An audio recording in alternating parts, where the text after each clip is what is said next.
স্নেহের 2024 সালের নতুন বছরে নবম শ্রেণীর ছাত্রছাত্রী বন্ধুরা, আশা করি আমার প্রিয় ও স্নেহের 2024 সালের নতুন বছরে নবম শ্রেণীর ছাত্রছাত্রী বন্ধুরা, আশা করি তোমার সবাই ভালো আছো। আজ আমরা যে বিষয়টি নিয়ে আলোচনা করবো, নবম শ্রেণীর থার্ড সামেটিভ অর্থাৎ ফাইনাল পরীক্ষার বাংলার কোশ্চেন পেপার নিয়ে। দেখো, সরাসরি স্ক্রিনে তোমরা নবম শ্রেণীর থার্ড সামেটিভ অর্থাৎ ফাইনাল পরীক্ষার বাংলার কোশ্চেন পেপারটা দেখতে পাচ্ছ। ফুল মার্কস তোমাদের রয়েছে 90 আর সময় তোমাদের রয়েছে 3 ঘন্টা 15 মিনিট। একে দাগে রয়েছে সঠিক উত্তর নির্বাচন করো যে কোনো 18টি, প্রতিটি প্রশ্নের মান 1 করে 1 × 18 = 18। প্রথম, ধীবর বৃত্তান্ত নাটকটির মূল রচনা মেঘদূতম, কুমার সম্ভবম, অভিজ্ঞান শকুন্তলম, রঘুবংশম। অভিজ্ঞান শকুন্তলম। বীর হনুমান কার আদেশে মঠ অট্টালিকা ভেঙেছেন? চণ্ডী, সীতা, মনসা না অন্নদা? চণ্ডী। ইলিয়াস কত বছর বয়সে সর্বহারা হয়ে পড়েছিল? 70 বছর বয়সে, 72 বছর বয়সে, 74 বছর বয়সে, 76 বছর বয়সে? 70 বছর বয়সে। নব সৃষ্টি রচনাংশে যে ভাষাকে লেখক বলেছেন আত্মনির্ভরশীল? হিন্দি, বাংলা, ইংরেজি, সংস্কৃত। প্রশ্ন, হিমালয়ান রেলরোড যেখান থেকে শুরু হয়েছে? দার্জিলিং, শিলিগুড়ি, কার্সিয়াং, কালিম্পং? শিলিগুড়ি। পরে প্রশ্ন, নিস্তব্ধ মুহূর্তগুলি কেঁপে ওঠে নদীর ঢেউয়ে, প্রবল বাতাসে, তীব্র জলস্রোতে, সাগর গর্জনে? সাগর গর্জনে। কেয়া কবিতায় 2 তীরে কটি গ্রাম আছে? 3টি, 4টি, 5টি, 2টি? 2টি। কামরাঙা লাল মেঘ যার মতো? মৃত মনিয়ার মতো, লাল বটফলের মতো, চাঁদের জোছনার মতো, মৃত ঢেউয়ের মতো? মৃত মনিয়ার মতো। নেভে না তার কি নেভে না? বেদনা, দুঃখের আগুন, যন্ত্রণা, ঘরের প্রদীপ? যন্ত্রণা। গাজনের বাজনা বাজা। গাজন অনুষ্ঠিত হয় বৈশাখ মাসে, শ্রাবণ মাসে, আশ্বিন মাসে, চৈত্র মাসে? চৈত্র মাসে। খাঁটি লোকের কথা বিকল্প হয় না, মূল্য হয় না, নড়চড় হয় না, ব্যাখ্যা হয় না? নড়চড় হয় না। মরদ কি বাদ কিসের মতো? হাতির সুর, হাতির দাম, হাতির দাঁত, হাতির ওজন? হাতির দাঁত। পরে রয়েছে বঙ্গমাতা চরণে যে ফুলের কথা কবি বলেছেন? পদ্ম, গোলাপ, জবা, চাঁপা? পদ্ম। নিরুদ্দেশ গল্পে উল্লেখিত খবরের কাগজের বিজ্ঞাপনগুলির বিষয় ছিল গৃহসজ্জা, অলংকার, নিরুদ্দেশ, পাত্রপাত্রী? নিরুদ্দেশ। রাধারানী ঘর ঝাড় দিতে গিয়ে খুঁজে পেয়েছিল একটা স্বর্ণমুদ্রা, একটা ছবি, একটা নোট, মায়ের ওষুধ? একটা নোট। চন্দ্রনাথের কপালের মধ্যস্থলে ছিল চন্দনের টিপ, শিরায় রচিত ত্রিশূল চিহ্ন, কাটা দাগ কোনোটি নয়? শিরায় রচিত ত্রিশূল চিহ্ন। সত্যি ভাগ্য যেন চাকার মতো করে। বক্তাকে ইলিয়াস, ইলিয়াসের পত্নী, অতিথি মোহাম্মদ শাহ? অতিথি। রথ থেকে দহ এটি কী ধরনের ধ্বনি পরিবর্তন? অপিনিহিতি, সরলোভ, ধ্বনি বিপর্যয়, সমীভবন? ধ্বনি বিপর্যয়। বোধ হয় যে শ্রেণীর অব্যয় তা হলো আলংকারিক, সংশয়সূচক, সমর্থনসূচক, আবেগসূচক? সংশয়সূচক। আচ্ছা, মা আমাকে ভাত দিচ্ছেন, এখানে দিচ্ছেন হলো সকর্মক্রিয়া, দ্বিকর্মক্রিয়া, অকর্মক্রিয়া, অসম্পূর্ণ ক্রিয়া? দ্বিকর্মক্রিয়া। তৎসম শব্দের অর্থ বাংলার সমান, ইংরেজির সমান, হিন্দির সমান, সংস্কৃতির সমান? সংস্কৃতির সমান। 2 হচ্ছে কম বেশি। 15 শব্দের নিচের প্রশ্নগুলির উত্তর দাও যে কোনো 18টি, প্রতিটি প্রশ্নের মান 1 করে 1 × 18 = 18। চণ্ডীর আদেশ পান বীর হনুমান। আদেশ পেয়ে হনুমান কি করেছিল? দেবী চণ্ডীর আদেশ পেয়ে বীর হনুমান মঠ অট্টালিকা ভেঙে খান খান করেছিল। ধীবর আংটিটি কীভাবে পেয়েছিল? ধীবর একটা রুই মাছ টুকরো করে কাটতে গিয়ে মাছের পেটের মধ্যে মণিমুক্তা ঝলমলে আংটিটা দেখতে পেয়েছিল। কালা ইলিয়াসের সবচেয়ে ভালো ঘোড়াগুলি চুরি করেছিল। কিরবিজরা ইলিয়াসের সবচেয়ে ভালো ঘোড়াগুলি চুরি করেছিল। আমি চমকে উঠলুম। বক্তার চমকে ওঠার কারণ কি? বাংলাদেশের এক প্রান্তিক অঞ্চলের এক বৃদ্ধের মুখে চেনা কণ্ঠস্বরে তার সুকুমার নামের ডাক শুনে কথক চমকে গিয়েছিল। ধর্ম বদলায়, জাতির চরিত্র বদলায় না। লেখক কেন এরকম বলেছেন? বাঙালি হিন্দুরা সত্য, শিব, সুন্দরের প্রতিষ্ঠায় যারা বাধা দেন তাদের বিরোধী। বাঙালি মুসলমানরাও একই কাজ করে, তাই লেখক আলোচ্য মন্তব্যটি করেছেন। বেশ সুন্দর দেখা। হিমালয় দর্শন রচনাংশে লেখিকা কোন জিনিসটাকে বেশ সুন্দর দেখায় বলে মন্তব্য করেছেন? লেখিকা বেগম রোকেয়া ছোট ছোট হিমালয়ান রেলগাড়িগুলিকে খেলনা গাড়ির মতো সুন্দর দেখায় বলে মন্তব্য করেছেন। সারা রাত মিছে দাঁড় টানি, সারা রাত দাঁড় টানা কেমন করে মিছে হয়ে যায়। কবির নৌকা তটের কিনারে নোঙরে বাঁধা পড়েছে, দাঁড় টেনে তাকে এগোনো যায় না। রবীন্দ্রনাথ ঠাকুর রচিত খেয়া কবিতাটি কোন কাব্যগ্রন্থের অন্তর্গত? রবীন্দ্রনাথ ঠাকুর রচিত খেয়া কবিতাটি চৈতালি কাব্যগ্রন্থের অন্তর্গত। আহ্বান কবিতায় কবি কোথায় গিয়ে দাঁড়াতে বলেছেন? আহ্বান কবিতায় কবি নীরেন্দ্রনাথ চক্রবর্তী গ্রাম বাংলার গরিবের উঠোনে লাউ মাচার পাশে গিয়ে দাঁড়াতে বলেছেন। ভগবান পড়বে ফাঁসি। ভগবান বলতে কবি কাকে বা কাদের বুঝিয়েছেন? এখানে ভগবান বলতে কবি মৃত্যুঞ্জয়ী বীর বিপ্লবীদের, যারা স্বদেশের স্বাধীনতার সঙ্গে সংগ্রাম করেছেন, তাদের বুঝিয়েছেন। ভালে কাঞ্চন শৃঙ্গ মুকুট বলতে কবি কি বুঝিয়েছেন? বঙ্গভূমির উত্তরে বরফে ঢাকা হিমালয়ান পর্বতমালা সূর্যকিরণে যে সোনার রং ধারণ করে, কবি তাকেই বাংলা মায়ের কপালে সোনার মুকুট বলেছেন। দিনটা ভারী বৃষ্টি। দিনটা বৃষ্টি কেন? শীতের দিন হলেও বাদলার কারণে আকাশ মেঘাচ্ছন্ন এবং পৃথিবী স্নান হয়ে উঠেছে, তাই দিনটা এত বৃষ্টি।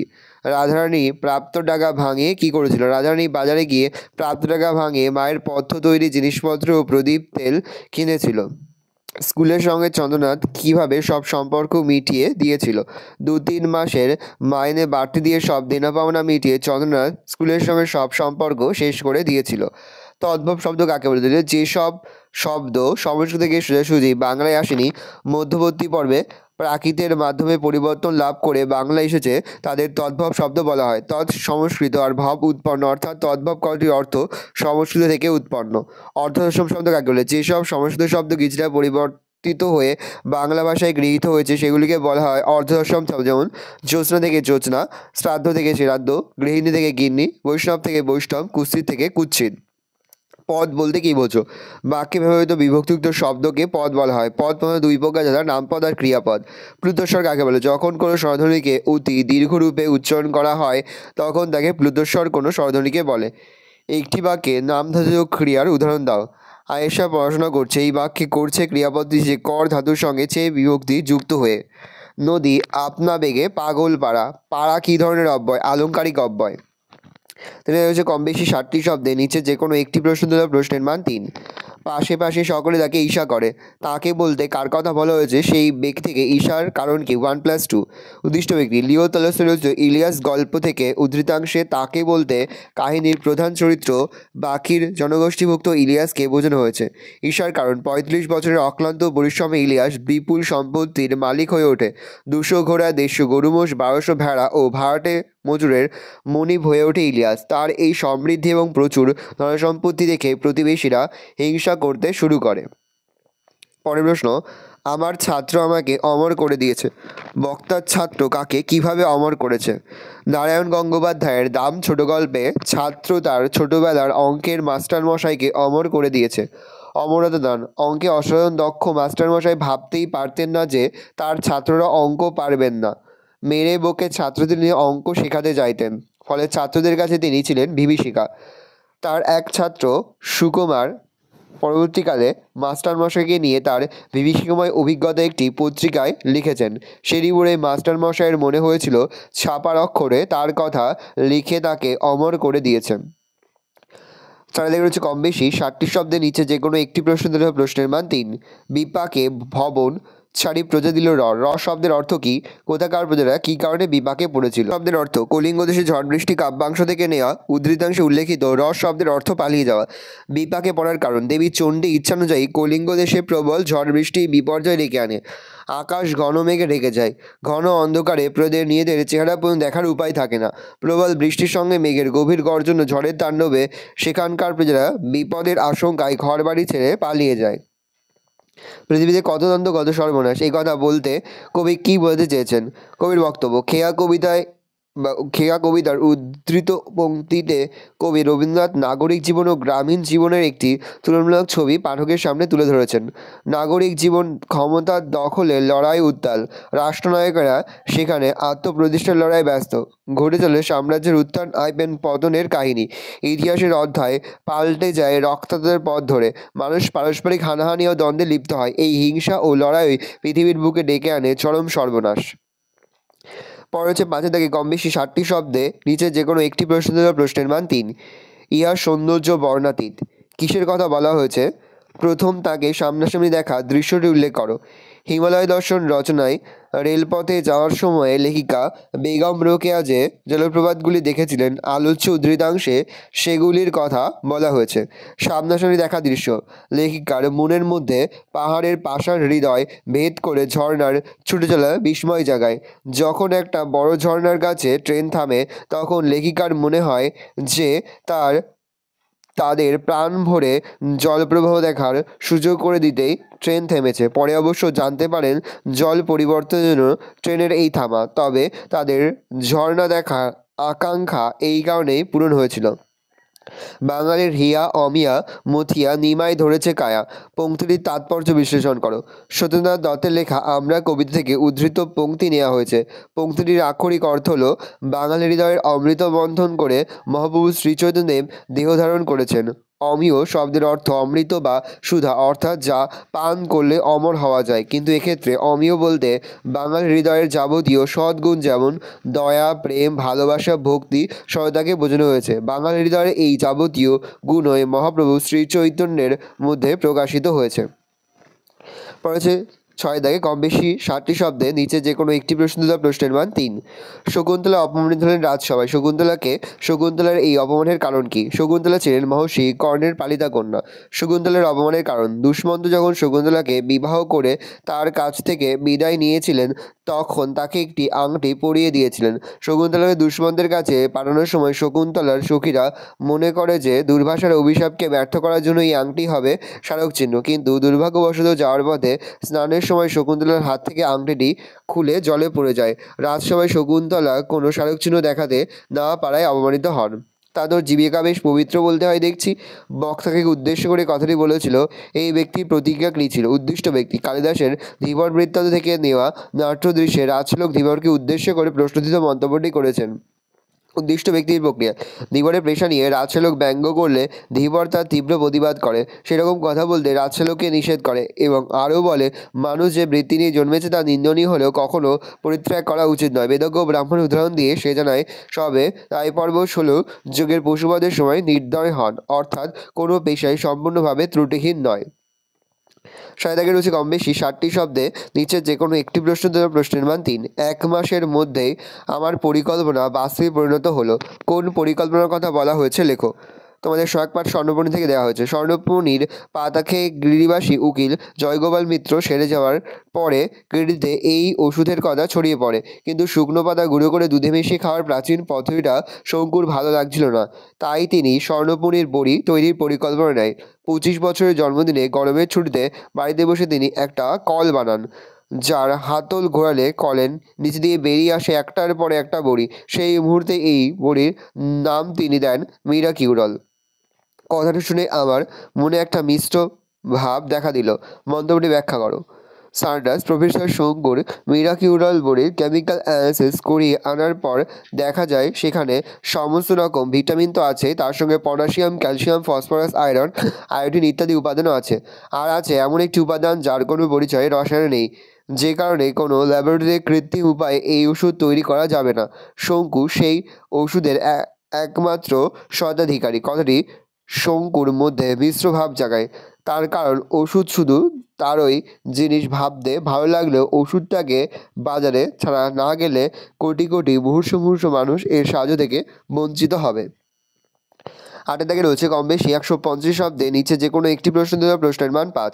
চন্দ্রনাথ গল্পে চন্দ্রনাথের চরিত্রের বৈশিষ্ট্য আলোচনা করো। ভালো করে উত্তর দেখি না, আমি আর মুখে বলছিলাম, মুখে বললে ভিডিওটা বড় হয়ে তোমাদের অসুবিধা হবে। আমি আস্তে আস্তে স্ক্রল ডাউন করে তোমরা কিন্তু অবশ্যই ভিডিও থামিয়ে বা স্ক্রিনশট নিয়ে কিন্তু সম্পূর্ণ উত্তর তোমাদের খাতে নোট ডাউন করে নেবে। কোথাও লিখতে বা বুঝতে যদি কোনো অসুবিধা হয় তাহলে কিন্তু নির্দ্বিধায় কমেন্ট করে জানাতে একদমই ভুলবে না। ভালো করে দেখে নাও। পরের প্রশ্ন আগত রাধারানী কাঁদিতে কাঁদিতে ফিরল। রাধারানী কোথা থেকে ফিরল, সে কাঁদছিল কেন? ভালো করে দেখে নাও। পয়েন্ট করবে রাধারানীর কাঁদার কারণ। 9 দাগে রয়েছে কম বেশি 150 শব্দে নিচে যে কোনো একটি প্রশ্ন দেওয়া প্রশ্নের মান 5। খেয়া কবিতায় রবীন্দ্রনাথ ঠাকুর নগর ও গ্রাম জীবনের যে তুলনামূলক ছবি তুলে ধরেছেন তা নিজের ভাষায় বর্ণনা করো। পয়েন্ট করবে কথামুখ। পরের পয়েন্ট করবে আত্মীয়তার বন্ধন। পরের পয়েন্ট করবে হৃদয়ের যোগাযোগ। পরের পয়েন্ট করবে সহজ সরল পল্লী জীবন। দেখে নাও পরের প্রশ্ন হচ্ছে আকাশের সাতটি দ্বারা কবিতায় জীবনানন্দের প্রকৃতি চেতনার সংক্ষিপ্ত পরিচয়। পয়েন্ট করবে কবির প্রকৃতি চেতনা। পরের পয়েন্ট করবে দিগন্ত রেখায় বিলীন। পরের পয়েন্ট করবে এলোকেশী কন্যা। পরের পয়েন্ট করবে সন্ধ্যার রূপ। ভালো করে দেখে নাও 10 দাগে রয়েছে কম বেশি 125 শব্দে নিচে যে কোনো একটি প্রশ্ন দেওয়া প্রশ্নের মান 5। কার্সিয়াং যাত্রাপথে হিমালয়ের যে সৌন্দর্য দেখে লেখিকা মুগ্ধ হয়েছিলেন তার স্বরূপ বিশ্লেষণ করো। বা প্রশ্নটা ঘুরিয়ে আসতে পারে হিমালয় দর্শন রচনাটি অবলম্বন করে লেখিকার শিলিগুড়ি থেকে কার্সিয়াং যাত্রাপথের বর্ণনা দাও। ভালো করে উত্তরে দেখে নাও, আমি আস্তে আস্তে কল ডাউন করছি।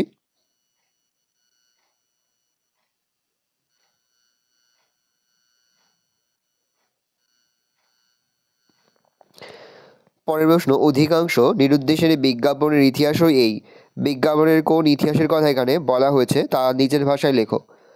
ভালো করে দেখে নাও উত্তরটা।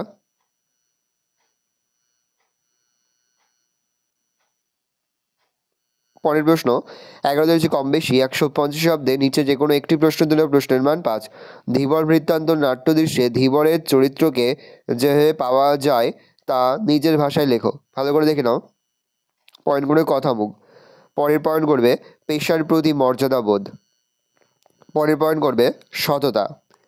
ভালো করে দেখে নাও। পরের প্রশ্ন ধীবর বৃত্তান্ত নাট্যাংশে রক্ষীগণ ও রাজশ্যালকের ভূমিকা আলোচনা করো। প্রথম পয়েন্ট করবে রক্ষীদের ভূমিকা। তারপরের পয়েন্ট করবে রাজশ্যালকের ভূমিকা। ভালো করে দেখে নাও। পরে রয়েছে 12 দাগে কম বেশি 150টি শব্দে নিচে যে কোনো একটি প্রশ্ন দেওয়া প্রশ্নের মান 5। স্বর্ণপূর্ণি গল্পে প্রফেসর শঙ্কু তার আবিষ্কারের কী তালিকা দিয়েছিলেন। পয়েন্ট করবে আবিষ্কারের তালিকা। ভালো করে দেখে নাও উত্তরটা। কোথাও লিখতে বা বুঝতে যদি কোনো রকম অসুবিধা হয় তাহলে কিন্তু নির্দ্বিধায় কমেন্ট সেকশনে কমেন্ট করে জানাতে একদমই ভুলবে না।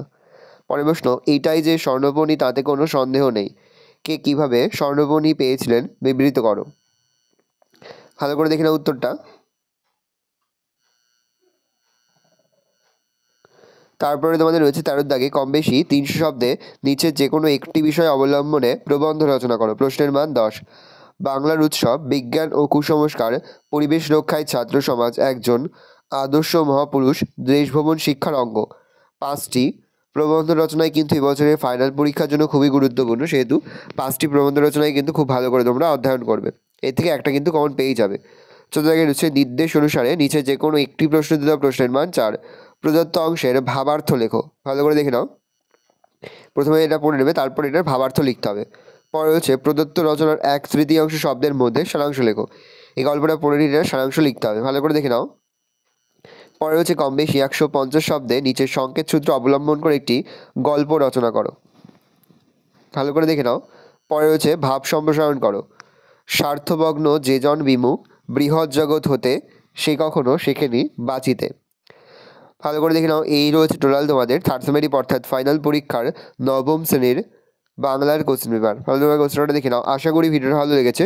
ভিডিওটা ভালো লাগলে ভিডিও লাইক করতে দেখে ভুলবেন না। আর আমার চ্যানেল নতুন হওয়া লাল কালার সাবস্ক্রাইব প্রেস করে পাশে বেল আইকন প্রেস করে যখন নতুন করে ভিডিও আপলোড করি সবার ফার্স্ট নোটিফিকেশন তোমরা পেয়ে যাও। আর এই ভিডিওটি তোমার বন্ধু বান্ধবী আত্মীয়স্বজন সবার মধ্যে কিন্তু অনেক শেয়ার করে যে এবছর নবম শ্রেণীতে পড়ছে। আমরা কিন্তু ইতিমধ্যে নবম শ্রেণীর প্রতি বিষয়ের সিলেবাস, প্রশ্নকার এবং নমুনা প্রশ্নপত্র কিন্তু আপলোড করে দিয়েছি। তোমরা এখনও পর্যন্ত সেই ভিডিওগুলো না দেখে থাকো, ভিডিওগুলো কিন্তু তাড়াতাড়ি দেখে নাও। তোমাদের সকলকে জানাই আগাম পরীক্ষার অনেক শুভেচ্ছা এবং অভিনন্দন। আশা করি সকলের পরীক্ষায় খুব ভালো হবে।